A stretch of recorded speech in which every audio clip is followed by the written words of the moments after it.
What's up, FTCs? We're going to start another little segment called Prediction Bingo for all the PLEs coming up. And what that means for the FTCs is we will be creating new bingo cards for every PLE so you guys can play too. BINGO. Let's go. What's up, FTCs? Back like we never left. We got raw results March 17th, 2025. And guys, starting off the show, we got the one and only Mr. Hustle, Loyalty, and Respect, John Cena. Hey, and I just gotta say, this man cooked a 26-minute and 10-second promo. Honestly, he talked for an insane amount of time. But, I mean, it's not like he did not say something too, right? Because, like, 25 years, everybody's been, John Cena, you know? And now that he's turned, you know, like, he's kind of turning heel or whatnot, everybody's like, ooh, you suck, you know, why would you do that? And he's like, well, why would you turn your back on me? He said, I gave and I gave and I gave, and you guys took and took and took, and it was never enough. And for that, John Cena, I am sorry. I apologize.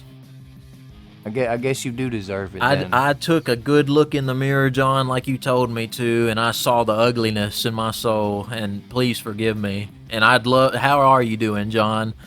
Nobody asked how you feel, well, I'm asking. Come on the show and tell us. Yeah, the FC wants to know, man, like, because FTCs, you gotta understand.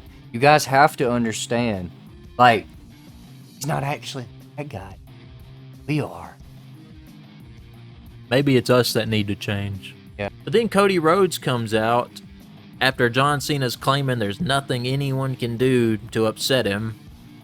And he kind of just tells him, like, dude, quit crying. He's like, this is not who I want to see at WrestleMania, so get it together before then. Yeah, I want to face John Cena, not whoever this guy is. It's just like, well, pretty much John Cena got made look like a bitch. He didn't say anything back to him. Nothing happened, no altercation, nothing. They both just kind of walked out. I mean, okay. I guess we'll have to wait till next week and see what happens. Penta versus Ludwig Kaiser in a no-holds-barred match. And from what we saw, Devin, I didn't really see no holds. Yeah, not very much extreme. They replaced extreme rules, I guess, with no holds barred. And no holds barred is not exactly like guaranteed to be extreme. It's just like you don't have to be within the parameters of like the guidelines or whatever. They did use a chair though, singularly. They used one chair. And they went over the announcement table and like over the barricade maybe. But I mean, like I say about Ludwig every time, like he's slowly he's evolving. He's great. So and Penta, like, obviously Penta's great too. They're molding him for something too. So like this rivalry, this 1v1 right here just makes sense to me. And now Penta's declaring he's going after the Intercontinental title. Be careful what you wish for. Dakota Kai versus Ivy Nile, a rematch. Dakota Kai wins. Who could have guessed? That's about how it goes, dude. Like she like had the odds were out there against them with the American made and everything, but obviously like that's just not going to be enough. And right in front of Chad Gable, she can't get the job done. Like, he should be disappointed. Come on, Master Gable. He did tell them to have gold by the time he come back, and none of them do. And he's not mad or getting on to him like he did anybody else in the past, so it is a little weird. It is a little strange.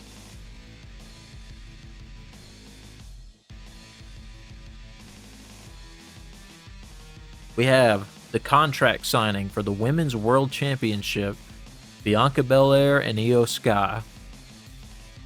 And like, I mean, if they sit down and they actually sign the contract, just know it's about to be a boring contract signing.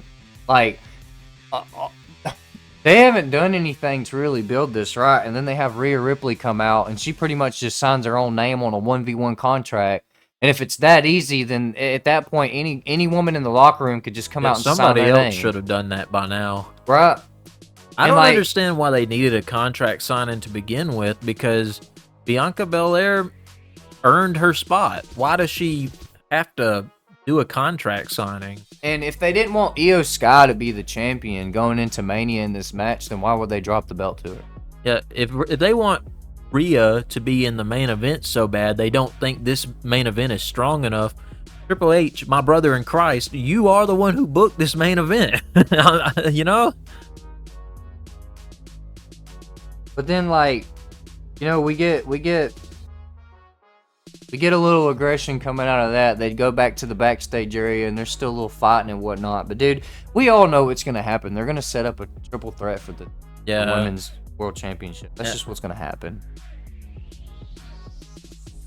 After that, though, we get a match with main event Jey Uso and Austin Theory. And that match was literally about as long as the introduction right there. Jey Uso hit the 3 moves of doom, the super kick, a spear, and the Uso splash, and that's all she wrote. And, like, then Gunther wants to come out and, like, you know, try to put the sleeper hold on Jey again, but he's the only guy that I think has seen has reversed it. So there's that. And also he held the title up.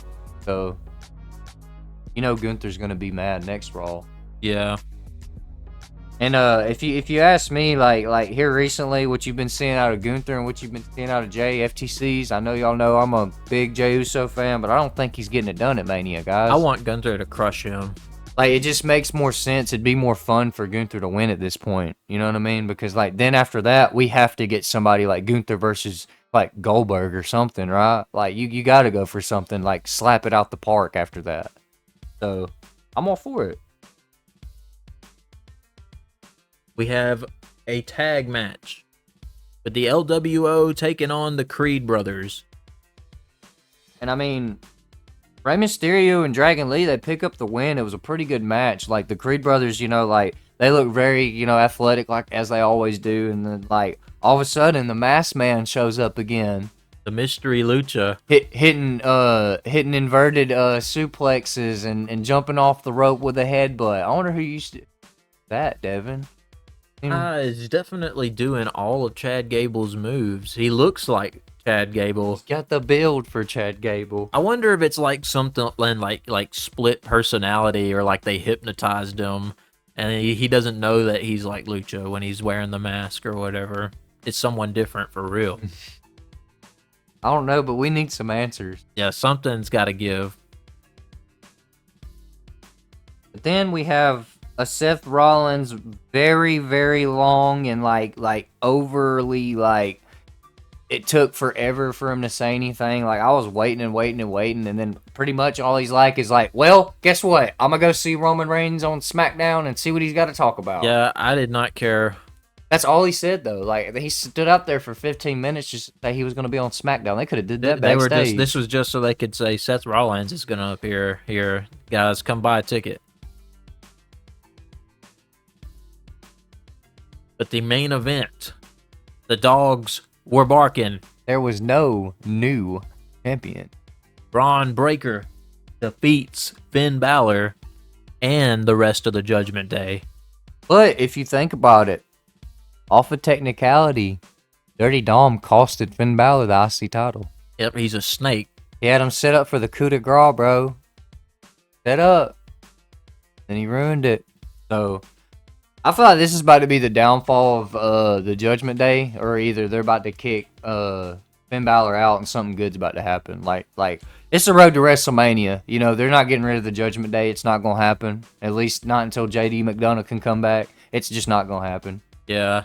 So don't get your hopes on that. The Judgment Day is probably here to stay for a little bit. They're like the only faction we really got besides the Bloodline and LWO. But Penta comes out, and he kind of helps Braun Breaker, you know, because obviously the Judgment Day, they're not happy that, you know, Finn Balor got beat. But it's kind of weird to me that, like, Dirty Dom and Carlito went straight to Braun Breaker, you know what I mean? It's like I think, like you said before, you know, when we was watching, Devin, Dirty Dom's out for that title. He's out for it on himself. He wants it himself, dude. Yeah. He's not looking to help Finn Balor win any titles like it's been being here recently. It's like, that's why he stopped him, because he can't compete for it if Finn Balor has it. And he also wants Penta. Anybody who doesn't know, Penta is being talked about being the new guy in Judgment Day too. So we'll see where that goes. What's Seth Rollins, Roman Reigns, and CM Punk gonna have to talk about on SmackDown? And guys, can American Made get it together? And is this gonna be a triple threat between Io Sky, Bianca Belair, and Rhea Ripley? Catch us in the next episode to find out.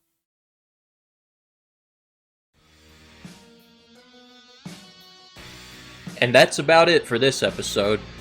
Like, comment, share, and subscribe. As for the fan connection, we're out of here.